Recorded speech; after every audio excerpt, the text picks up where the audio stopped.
어느 날 다윗 왕이 나라에서 최고 가는 보석 세공인에게 이런 명령을 내렸다고 합니다. 너는 나를 위하여 반지를 하나 만들어라.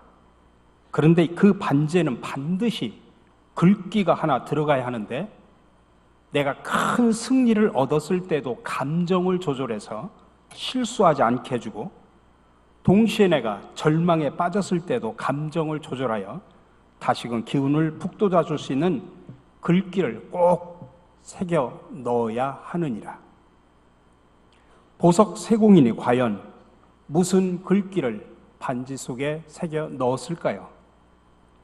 궁금하시겠지만 해답은 마지막에 알려드리겠습니다. 미국의 수영 선수인 플로렌스 체드윅에 대한 그 사람에 대한 이야기를 소개를 하려고 합니다. 1950년 이 소녀는 여성의 몸으로 남성도 이루지 못한 영국과 프랑스 사이에 있는 해협을 도보 해협이라고 하는데, 그 도보 해협을 왕복하는 데 도전을 해가지고 마침내 성공을 거둡니다. 졸제 일약 스타로 급부상한 체드윅은 1952년 7월 4일 미국 독립기념일에 새로운 도전을 감행합니다. 캘리포니아 해안으로부터 35km 떨어진 카탈리아나 섬이 있는데 LA 쪽에서 가깝습니다. 앞에 한 35km 정도 떨어진 이 카탈리나 섬에서 해안까지 횡단하는 그런 일이었습니다. 그래서 매스컴은 관심이 대단했습니다. 근데 그녀가 도전하는 날, 하필이면 그날따라 안개가 더욱 짙게 낀 데다가 파도까지 아주 높았습니다. 하지만 이미 영국의 도보 해협을 성공한 체드윅은 또 다른 성공을 자신하면서 한껏 부풀어 있었습니다. 그리고 무려 16시간 동안 먹지도 마시지도 않고 열심히 헤엄을 쳤습니다. 그런데 아무리 헤엄을 쳐도 해안이 보이질 않습니다. 급기야 근육에 경련이 오고 힘도 빠지고 또 도전 의지도 약해졌습니다. 뼛속까지 얼어붙게 할 정도로 차가운 물의 온도가 제일 큰 문제였습니다. 결국 체드윅은 모든 것을 포기한 채 나를 배 위로 올려달라고 요구를 합니다. 그러나 뒤에서 보트를 타고 계속 따라오던 그녀의 어머니는 이야기합니다. 여기까지 왔는데 네가 포기해서 되겠느냐? 한번 조금만 더 해보자 하면서 계속 격려를 합니다. 그래서 헤엄치고 또 헤엄쳤지만 결국엔 너무나 지친 나머지 구조대원들의 배에 올라탈 수밖에 없었습니다. 성공을 자신했던 그녀의 도전은 실패로 돌아가고 말았습니다. 그녀가 맛봐야 될 그런 절망과 아픔이 얼마나 컸겠습니까? 오늘 이와 흡사한 이야기가 오늘 본문 속에 기록이 되어 있습니다. 이스라엘 백성들은 430년이라는 오랜 세월 동안 애굽에서 노예 생활을 했습니다. 그러나 하나님의 도우심으로 마침내 그들은 자기의 몸이 되어서 약속의 땅 가나안으로 이제 출발을 합니다. 그때 이 이스라엘 백성들의 마음이 얼마나 설레고 기뻤겠습니까? 430년이나 노예 생활했는데 이제 해방되는 날 얼마나 아마 상상만 해도 아마 우리가 8.15 해방 때하고 거의 비슷했을 것입니다. 그러나 그 기쁨과 감격도 잠시 예상치 못한 위기가 찾아오죠. 뒤에는 애국 군대가 쫓아오고 앞에는 거대한 홍해가 가로막는 진퇴양난의 기로에 놓입니다. 근데 이때 이스라엘 백성들이 취한 행동이 뭡니까? 여호와의 종 모세를 원망합니다. 그러나 그때 하나님은 기적적으로 홍해를 갈라서 이스라엘 백성들로 하여금 바다를 건너 육지로 피신하게 하시고 또 뒤를 쫓아오던 애국 군대를 바닷속에다가 수장시켜버립니다. 이런 뜻밖의 기적을 경험한 이스라엘 백성들이 얼마나 또 감사하며 감격을 했겠습니까? 그러나 이스라엘 백성들이 누렸던 그 기쁨과 감격의 순간은 오래 지속되지를 못했습니다. 이제 육지로 올라와서 수루 광야로 들어가서 3일 길을 헤맸지만은 마실 물이 없어서 갈증 속에서 괴로워했습니다. 그러다가 드디어 마라라는 곳에서 샘물을 만나게 됩니다. 얼마나 기뻤을까요? 3일 동안 마실 물이 없어서 헤맸는데 마라라는 곳에 가보니까 샘물이 있습니다. 근데 이게 웬일입니까? 그 물을 떠서 먹으려고 하니까 그 물이 쓰다 이 소리입니다. 써서 마실 수가 없었다고 이야기합니다. 홍해 도하라는 위대한 기적과 승리를 경험한 후에 처음으로 맛본 뜻하지 않은 난관의 아픔이었습니다. 절망에 빠진 그들이 취한 행동이 또 뭘까요? 오늘 24절에 보니까 백성이 모세에게 원망하여 이르되 우리가 무엇을 마실까 하매, 우리의 예상대로 그들은 하나님이 세우신 지도자 모세를 또 다시 원망하기 시작했습니다. 모세를 원망한다고 하는 것은 결국 하나님을 원망하는 것과 똑같은 일입니다. 홍해바다 앞에서도 원망하더니 또다시 그들은 실패를 경험합니다. 왜 이들이 그렇게 다시 실패를 했을까요? 그 이유를 살펴보기 전에 서두에 소개했던 체드윅의 이야기로 다시 넘어가 보려고 합니다. 그녀가 횡단에 실패한 이유가 뭐였을까요? 아마 육신적으로도 너무 힘이 벅찼을 것입니다. 오랜 시간 동안 수영하다 보니까 기력이 다 소진되었을 수도 있었을 것입니다. 그래서 그녀는 모든 걸 다 포기한 채 그만 따라가던 배에 올라타고 말았죠. 근데 이게 웬일입니까? 그 배를 올라타고서 몇 분쯤 가니까 바로 안개가 호련히 걷히면서 전방에 물체가 시야에 확 들어옵니다. 자세히 보니까 아주 가까운 곳에 500m도 안 되는 곳에 해안이 펼쳐져 있는 겁니다. 해안까지 고작 500m, 그 500m를 채 남겨놓고 지금까지 16시간 동안 헤엄쳐 왔는데 내가 조금만 더 인내하고 헤엄을 쳤더라면 목적지까지 도달할 수 있었는데, 그때 그녀는 얼마나 허탈했을까요? 그래서 체드윅은 기자회견 때 울면서 이렇게 말을 했습니다. 안개밖에 안 보였어요. 만일 해안이 보였더라면, 아니 안 보이더라도 목적지가 그토록 가까이 있었다는 것을 내가 알았다면 어리석게 중간에 포기하지는 않았을 겁니다. 여러분, 체드윅이 왜 실패를 했을까요? 기력이 소진됐기 때문에? 물론 틀린 말은 아닙니다. 그러나 정확한 이유는 아닙니다. 그 여자가 실패한 주된 이유는 목표 지점을 놓쳐버렸기 때문입니다.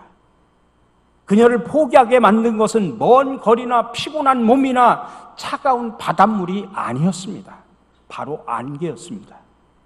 희뿌연 안개 때문에 목적지를 보지 못했고 500m 앞에 놓고서 그냥 포기한 것입니다.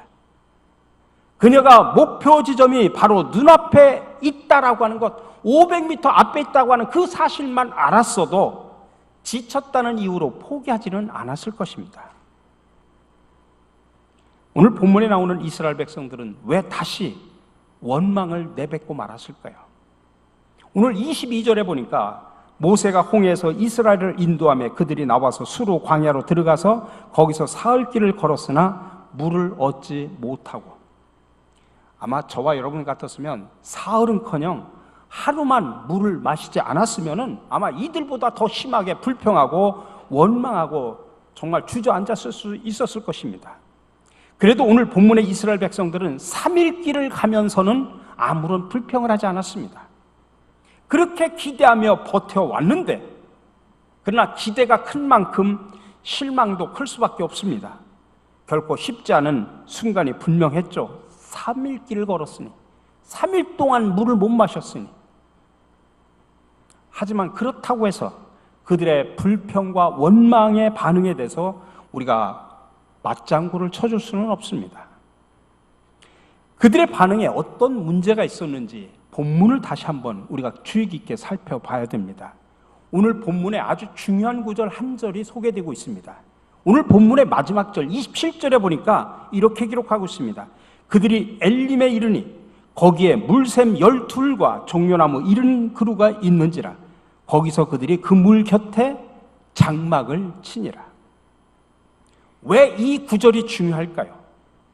모세에 대한 이스라엘 백성들의 불평과 원망의 입을 막는 구절이기 때문에 그렇습니다. 이스라엘 백성들에게는 분명히 문제가 있습니다. 다시 말하면 하나님을 놓쳐버렸다는 것입니다.